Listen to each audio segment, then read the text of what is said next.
একদিন এমন কিছু বানান যা পেটও ভালো থাকবে, মনও ভালো থাকবে, সাথে খেয়ে এমন মুখে লাগবে যে রোজ বানানোর আবদার করবে। কিছুই না, সুজি আর আলু দিয়ে একবার বানিয়ে দেখুন। খেয়ে কখনো বুঝতেই পারবেন না যে এটা সুজি আর আলু দিয়ে তৈরি করা হয়েছে। একদম দারুণ একটা হালকা জলখাবারের রেসিপি। এমন কেউ বাদ থাকবে না যে এটা পছন্দ করবে না। সবাই দেখবেন চেটে পুটে খাবে আর বানানো মাত্রই পুরো শেষ হয়ে যাবে। নমস্কার বন্ধুরা, নতুন একটা পর্ব দেখার জন্য আপনাদের সকলকে স্বাগত জানাই। আজকে বানিয়ে দেখাবো সুজি আর আলু দিয়ে একদম হালকা ফুলকা একটা জলখাবারের রেসিপি। রোজ রোজ একই রকমের খাবার খেতে ভালো না লাগলে একটু এভাবে করে বানিয়ে দেখতে পারেন, খেতে দারুণ লাগে।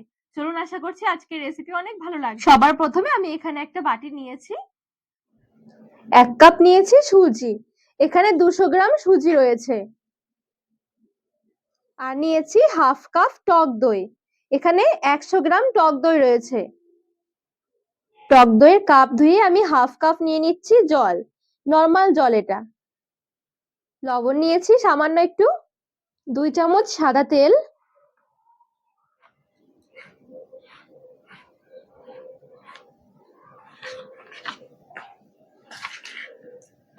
তো সবকিছু ভালো করে মিশিয়ে নিয়েছি। এখানে একটু আমার ঘন মনে হচ্ছে, তো আমি এখানে আরেকটুখানি জল অ্যাড করব।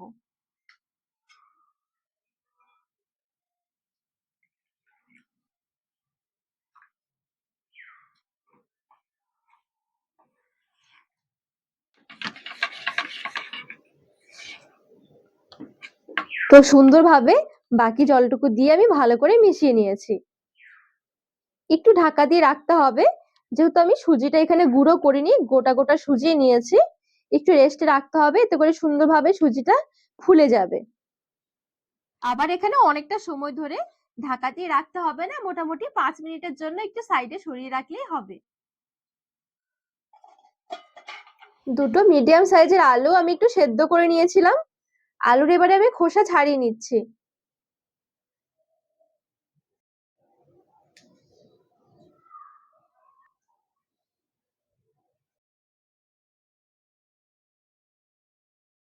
গ্যাস ধরিয়ে এদিকে একটা কড়াই বসিয়ে দিয়েছি। কড়াই গরম হলে অল্প একটু তেল নিচ্ছি। কালো সর্ষে হাফ চামচ, একটা শুকনো লঙ্কা, একটু অড়হর ডাল, কয়েক দানা ছোলার ডাল, 1 চামচ আদা কুচি।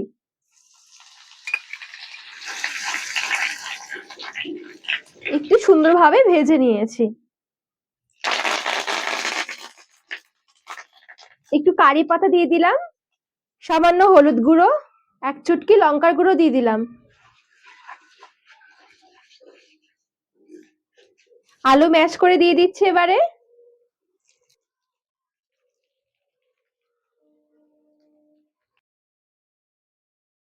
স্বাদ মতো লবণ, ভালো করে এবারে মিশিয়ে নেব।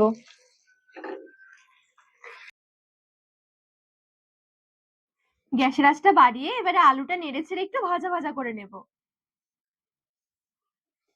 1 থেকে 2 মিনিটের জন্য নেড়ে ছেড়ে সুন্দরভাবে আলুটা একটু ভাজা ভাজা করে নিয়েছি। ছড়িয়ে দিচ্ছি একটু ধনেপাতা কুচি আর একদম কুচিয়ে রাখা কাঁচা লঙ্কা।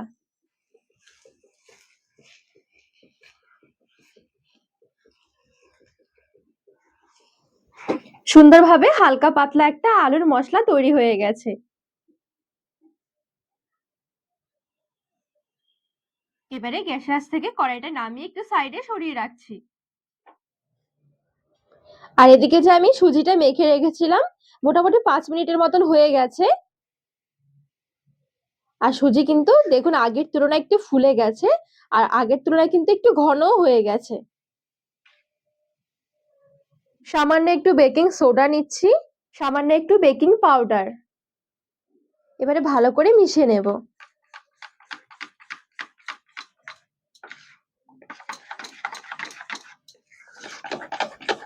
এখানে বেকিং পাউডার, বেকিং সোডা ভালো করে আমি মিশিয়ে নিয়েছি। আর দেখবেন অনেকটা আগের তুলনায় একটু ফুলে আসবে। একটা থালার মধ্যে অল্প একটু সাদা তেল ভালো করে ব্রাশ করে নিচ্ছি। রেডি করে রাখা সুজির মিশ্রণটা আমি থালার মধ্যে এবারে নিয়ে নিচ্ছি। ভালো করে থালার চারদিকে একটুখানি ছড়িয়ে নেব। সুন্দরভাবে থালার মধ্যে একটুখানি ছড়িয়ে নিয়েছি। থালাটা একটু বড় নিতে হবে, এতে করে ব্যাটার ছড়ানোর পরে যেন একটু পাতলা হয়। গ্যাস ধরিয়ে এবার এদিকে একটা কড়াই বসিয়ে দিয়েছি। বেশ কিছুটা নিয়ে নিচ্ছি জল। জলটা হালকা একটু গরম হয়ে আসলে থালাটা আমি কড়াইয়ের ওপরে বসিয়ে দিচ্ছি। ঢাকনা দিয়ে ঢেকে এবারে গ্যাসের আঁচটা বাড়িয়ে রেখে দেব 10 মিনিট। মোটামুটি 10 মিনিটের জন্য ঢাকা দিয়ে রেখে দিয়েছিলাম। 10 মিনিট পর কিন্তু এটা সুন্দরভাবে তৈরি হয়ে যাবে। দেখুন কতটা সফট হয়েছে। এবারে নামিয়ে ঠান্ডা করে নেব হালকা করে। এবার একটুখানি কেটে নিতে হবে।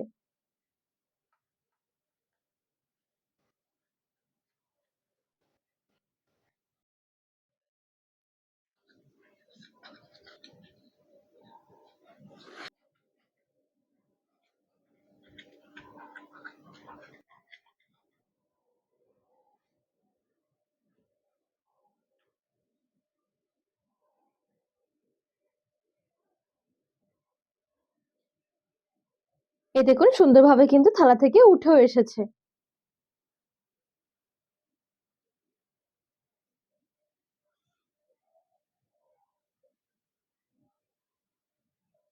এদিকে যে আমি কিছুটা আলুর পুর তৈরি করে রেখেছিলাম, এখান থেকে অল্প একটু আলুর পুর নিয়ে হাতের সাহায্যে এরকম করে একটুখানি চৌকো মতন শেপ দিয়ে নিতে হবে। এই দেখুন, এবারে ঠিক এই মাঝখানে নিয়ে নিচ্ছি। হাত দিয়ে সাইডগুলো একটু সমান করে নিতে হবে। ওপর থেকে আরো একটা চাপিয়ে দিচ্ছি। এরকম করে একটুখানি ক্লিয়ার করে নিতে হবে। মানে মাঝখানে থাকবে আলুর পুরটা। এই দেখুন, অনেকটা স্যান্ডউইচের মতন। ঠিক এইভাবে করে আমি আরো একটা তৈরি করে দেখাচ্ছি।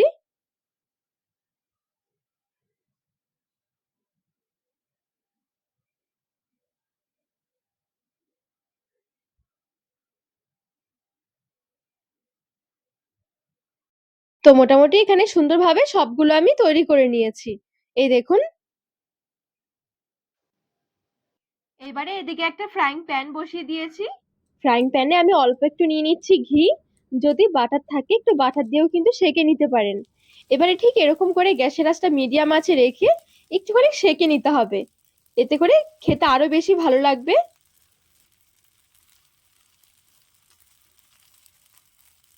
উল্টে পাল্টে সুন্দরভাবে একটুখানি দুটো পিঠই কালার আসা পর্যন্ত একটু সেঁকে নেব।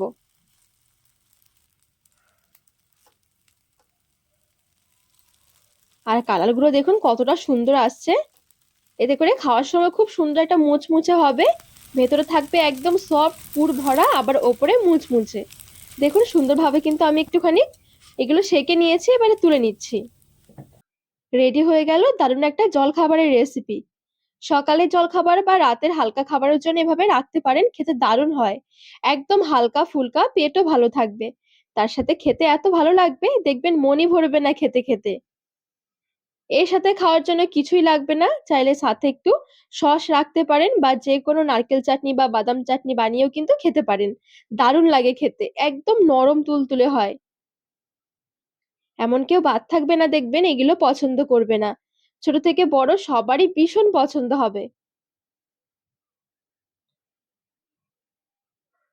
তো বন্ধুরা, আজকের রেসিপি আপনাদের কেমন লেগেছে অবশ্যই কমেন্ট করে জানাবেন। আর রেসিপি ভালো লাগলে চ্যানেলটিকে সাবস্ক্রাইব করে পাশে থাকার অনুরোধ রইল।